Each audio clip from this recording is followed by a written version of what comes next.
Hi ඔයාලා හැමෝටම කොහොමද? ඉතින් මම අද පොඩි වීඩියෝ එකක් කරන්න ආවේ. මට ගොඩක් මෙසේජස් එවනවා. අක්කේ කොහොමද ස්ටුඩන්ට් වීසා ඇප්ලයි කරද්දී අපි හොඳ යුනිවර්සිටි එකක් තෝරගන්නේ කියලා. ඉතින් වැඩි කතා නැතුව මම ඔයගලන්ට කියලා දෙන්නම් ස්ටෙප් බයි ස්ටෙප් කොහොමද හොඳ යුනිවර්සිටි එකක් තෝරගන්නේ කියලා. www.canada.ca කියන වෙබ්සයිට් එකට යන්න. ඊට පස්සේ එතන තියෙනවා designated learning institution list කියලා. මෙන්න මේ ලිස්ට් එකේ තියෙන යුනිවර්සිටි එකක් තමයි ඔයාලා වීසා සබ්මිට් කරද්දී ඔයගොල්ලෝ ඉගෙන ගන්න යුනිවර්සිටි එක විදිහට තෝරගන්න ඕනේ. මම මේ පෙන්නන විදිහට ෆලෝ අප් කරන්න. මෙතනදී ඔයගොල්ලෝ සිලෙක්ෂන් එක දෙන්න ඕනේ. දැන් මම ඉන්නේ ඔන්ටාරියෝ. දැන් ඔයගොල්ලෝ යන්න හිතාගෙන ඉන්න නගරය ප්‍රොවින්ස් එක ඔයගොල්ලෝ දන්නවනම් මෙතනින් සිලෙක්ට් කරන්න. දැන් ඔන්ටාරියෝ කියලා ගැහුවාම ඒ ප්‍රොවින්ස් එකට තියෙන අදාළව තියෙන යුනිවර්සිටිස් ලිස්ට් එකම වැටෙනවා. දැන් මම ඔයගලන්ට පෙන්නන්නම් මුලින්ම පෝස්ට් ග්‍රැජුවේට් වර්ක් පර්මිට් එක දෙන්නේ නැති, ඒ කියන්නේ ඔෆර් කරන්නේ නැති කොලෙජ් එකක්. ඔයගලන්ට පුළුවන් ඔයගොල්ලෝ යුනිවර්සිටි එකේ කොලෙජ් එකේ නම දන්නවනම් මෙතන ටයිප් කරන්න. Canadian All Care College. දැන් මෙතන වැටෙනවා ඒගොල්ලන්ගේ DLI නම්බර් එක, තියෙන නගරය මොකක්ද, සිටි එක මොකක්ද. වැදගත්ම දේ තමයි offer PGWP no කියලා තියෙන්නේ. ඒ කියන්නේ කොලෙජ් එකෙන් ඔයගොල්ලෝ ග්‍රැජුවේට් වුණාට පස්සේ වර්ක් පර්මිට් එක ඉෂුව කරන්නේ නැහැ. PGWP එක ඔෆර් කරන්නේ නැහැ. ඉතින් මේ වගේ යුනිවර්සිටි එකක් කවදාවත් තෝරගන්න එපා. දැන් මම ඔයාලට පෙන්නන්නම් PGWP එක ඔෆර් කරන යුනිවර්සිටි එකක්. කෙනම සෙනෙකා. දැන් සෙනෙකා කියලා සිලෙක්ට් කරාට පස්සේ තියෙන නගර ටික වැටෙනවා, DLI numbers වැටෙනවා. වැදගත්ම තේ තමයි PGWP. මේ දැක්කද? yes. ඒ කියන්නේ ඒගොල්ලෝ PGWP ඔෆර් කරනවා. දැන් එතකොට ඔයගොල්ලෝ අනිවාර්යෙන් වීසා දාද්දි මෙන්න මේ මං කියපු විදිහට PGWP එක දෙන යුනිවර්සිටි එකක් තමයි තෝරගන්න ඕනේ. ඉතින් මම ඔයාලට කියන්නම් ඇයි මේ PGWP කියන එක මෙච්චර වැදගත් වෙන්නේ කියලා.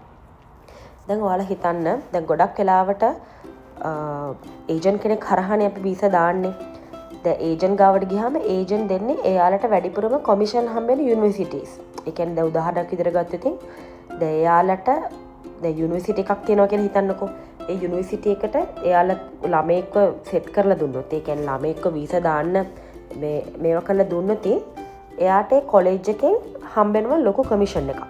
ඉතින් ඒ කමිෂන් එක වැඩියෙන් හම්බෙන යුනිවර්සිටිස් වලට තමයි මේ ඒජන්සි කරන කට්ටිය මේ ඔයාලට කියන්නේ අපි මෙන්න මේකට දාමු කියලා. හැබැයි එයාලට වැඩක් නැහැ යුනිවර්සිටි එකේ PGWP එක දෙනවද නැද්ද කියලා. එයාලා ඒක ඔයාලට කියන්නෙත් නැහැ. ඉතින් ඔයාලට පුළුවන් දැන් ඔයගොල්ලන්ට මම පෙන්නලා දුන්නා කොහොමද කරන්න කියලා. ඔයාලට පුළුවන් හොඳ යුනිවර්සිටි එකක් තෝරගන්න මෙන්න මේ වෙබ්සයිට් එකට ගිහිල්ලා.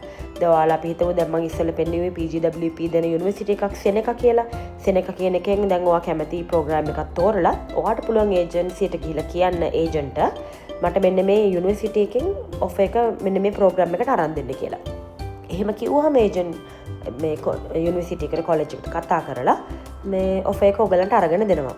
කිසිම වෙලාවක ඒජන්ට අයිතිය බලය දෙන්න එපා එයාට කැමති කොලෙජ් එකක් තෝරගන්න. ඒක ඔයයි කරන්න ඕනේ. මොකද ඒජන්ට් මම කලින් කිව්වා වගේ ඒජන්ට වැඩක් නැහැ ඔයාලට වර්ක් පර්මිට් එක ලැබෙයිද නැද්ද කියන එක. එයාලට මූලිකවම කිව්වොත් තේරෙන සිංහලෙන් කිව්වොත් එයාලට ඕනේ සල්ලි. එයාලට කමිෂන් එක තමයි එයාලට වටින්නේ. ඉතින් එයාලට වැඩක් නැහැ ඔයාලා මෙහෙට ඇවිල්ලා කොච්චර අමාරු වෙටයිද ඒ දේවල් ඔයාලට වැඩක් නැහැ.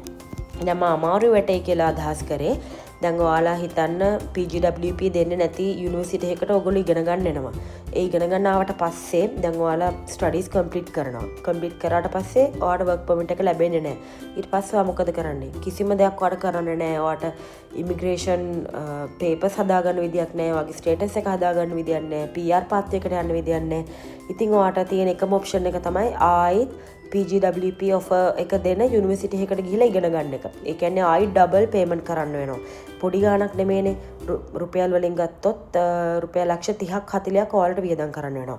ඒ හින්දා ඔයාලට පුළුවන් දැන් මම මේ පෙන්නපු විදියට කරොතින් පළවෙනි පාරෙම හරිම යුනිවර්සිටි එකක් තෝරගෙන වීසා සබ්මිට් කරන්න. ඉතින් මේව ගොඩක් කට්ටිය කියලා දෙන්නේ නැහැ. මොකද මට කියලා දෙන්න ඕනේ මටත් ඔය වගේ දෙයක් වුණ හින්දා. මොකද මට එක්ස්පීරියන්ස් එකක් තියෙන නිසා මම දන්නවා මම කොච්චර සෆර් කරාද කියලා. මම කැමති නැහැ ඒක තව මිනිස්සෙට වෙනවට. ඉතින් ඔයාලට මේ විදියට පුළුවන් යුනිවර්සිටි එකක් තෝරගන්න. මොනවාම හරි කන්සර්න් එකක් තියෙනවා නම් මම කලින් කිව්වා වගේ මට මැසේජ් එකක් දාන්න, මට ඊමේල් කරන්න පුළුවන්. මගේ සෝෂල් මීඩියා අකවුන්ට්ස් වල ලින්ක්ස් මම මගේ YouTube එකේ මේ දාලා තියෙනවා. මාව කන්ටැක්ට් කරන්න. මම දන්න දේවල් ඔයගලන්ට මට කියලා දෙන්න පුළුවන්. එහෙනම් thank you so much for watching. Thank you guys. Bye.